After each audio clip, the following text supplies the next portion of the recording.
शेंदूरजना खुर्दमध्ये सरपंच पतीवर पैसे उकळल्याचा आरोप. चौकशीची मागणी अतिक्रमणधारकांकडून प्रति व्यक्ती 1000 घेतल्याचा आरोप. पंचायत समितीकडे तक्रार धामणगाव. रेल्वे तालुक्यातील शेंदूरजना खुर्द येथील सरपंच शीतल समोसे यांचे पती संतोष समोसे यांनी अतिक्रमणधारकांकडून जागा मोजून देण्याच्या नावाखाली प्रति व्यक्ती 1000 रुपये घेतल्याचा आरोप स्थानिक महिलांनी केला आहे. या प्रकरणी धामणगाव रेल्वे पंचायत समितीच्या सहाय्यक गटविकास अधिकारी योगेश वानखडे यांच्याकडे प्रहार जनशक्ती पक्षाचे तालुका प्रमुख सुरज गंथडे व गावातील महिलांनी तक्रार दाखल करण्यात आली असून चौकशी करून पैसे परत मिळावेत व शासकीय योजनेनुसार हक्काचे पट्टे देण्यात यावेत अशी मागणी करण्यात आली आहे. दरम्यान पंचायत समितीत अधिकाऱ्यांनी संतोष समोसे यांना सरपंच साहेब अशी हाक मारल्याने महिला सरपंच असताना कारभार पती पाहत असल्याचा मुद्दाही उपस्थित करण्यात आला आहे. त्यानुसार मी अर्ज देऊन ग्रामपंचायतीला 3 वर्ष 2023 पासून मी ग्रामपंचायत समाज मंदिरमध्ये राहत आहे. आमच्या गावात असा विषय झाला जागेचा की आम्हाला म्हणे घरकुल आठ बनवून देतो, यासाठी तुम्ही हजार पहिले ग्रामसेवकांनी 10,000 मागितले. ग्राम सरपंच म्हणे 10,000ची गरज नाही आहे, फक्त 1000 रुपये द्या आणि 1000 रुपये दिले. 1000 रुपये 8 जणांनी दिले. कोणाकडे दिले 1000 रुपये? समोसे संतोष समोसे. संतोष समोसेकडे 1000 रुपये दिले. तो संतोष समोसे कोण आहे? ते सरपंचाचे मिस्टर आहे, सरपंचाचे पती.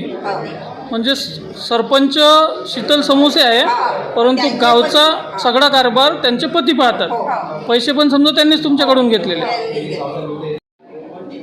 मी सुरज गंथडे तालुका धामणगाव. काल मला शेंदूरजनामधून काही लोकांचा फोन आला. त्यांनी मला एक असा प्रकार सांगितला की तिथे एक सरपंच आणि सचिव या दोन्ही लोकांच्या संगमताने जो शासनाचा आता नवीन उपक्रम चालू आहे की जे बेघर आहे, ज्यांना राहायला जागा नाही, अशा लोकांना शासनाकडून जागा वाटप चालू आहे. त्या जागा वाटपसाठी तिथल्या सरपंच आणि सचिवांनी प्रत्येक लाभार्थ्यांकडून की तुमची जागा मोजणी करून तुम्हाला जागा देतो म्हणून 1000 रुपयाची मागणी केली. असं त्या लाभार्थ्यांचं आणि त्या गावच्या काही लोकांचं मत पडलं. जेव्हा मी त्या सचिवाला फोन केला, त्याला विचारलं की साहेब काय प्रकार आहे? त्यांनी सरळ सांगितलं की सरपंचांनी घेतली. सरपंच साहेबाला विचारलं तर सरपंच साहेबाचं असं मत पडलं. सरपंच साहेब म्हणजे सरपंच तिथे महिला आहे, पण त्यांचा फोन नाही आला, त्यांच्या मिस्टरांचा मला फोन आला. त्यांनी सांगितलं की म्हणजे आम्ही पैसे घेतले आणि त्या पैशातून आम्ही त्यांना मोजणी करून दिली.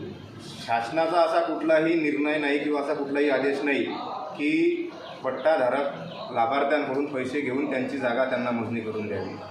ही मोजणी विनामूल्य आहे. मग मोजणी विनामूल्य असतानाही सरपंचाचे पती व सचिव या दोन्ही लोकांनी लाभार्थ्यांकडून पैसे वसूल करून परस्पर त्यांना मोजणी करून न देता त्यांना फक्त मोजणीच्या पावत्या दिल्या. एकंदरीत हा प्रकार जर सगळा पाहिला तर हा निव्वळ वसुलीचा प्रकार आहे. म्हणजे सरपंच महिला असल्यानंतर महिलेचा पतीच तिथला कारभार चालवतो की काय, असा प्रकार आज निदर्शनात इथे पंचायत समितीमध्ये आला. जेव्हा हे सगळे लाभार्थी पंचायत समितीमध्ये आले आणि आम्ही इथे पंचायत समितीमध्ये येऊन बसलो, तेव्हा ती स्वतः सरपंच न येता तिचा पती स्वतः आला आणि साहेबाच्या टेबलवर फाईल ठेवली. फाईल ठेवल्यानंतर इथचे गटविकास सहाय्यक गटविकास अधिकारी आणि विस्तार अधिकारी हे त्या सरपंचाच्या पतीला सरपंच साहेब म्हणून आवाज देतात.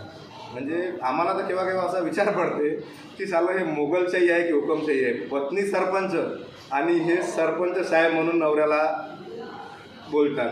म्हणजे हा प्रकार काय नेमका काही कळून नाही राहिला. त्याच्यामुळे संबंधित वरिष्ठांना तर मी माझ्या लेटर हेडवर आता तक्रार देणारच आहे की महिला सरपंच असल्यानंतर अधिकार हा तिच्या पतीला कसा काय दिला जातो बा, याची माहितीसुद्धा मी या गटविकास अधिकारी साहेबांना विचारणार आहे. आणि या प्रकरणात संबंधित जो कोणी दोषी असेल, एव्हन सरपंच असो, सचिव असो किंवा आणखी कोणी एखादा इथला वरिष्ठ असो, या सगळ्यांवर तात्काळ कारवाई करून त्यांच्यावर निलंबनाची कारवाई व्हावी यासाठी आज निवेदन दिलेलं आहे.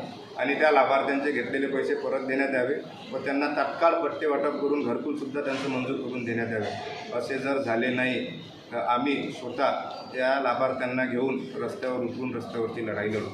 धन्यवाद.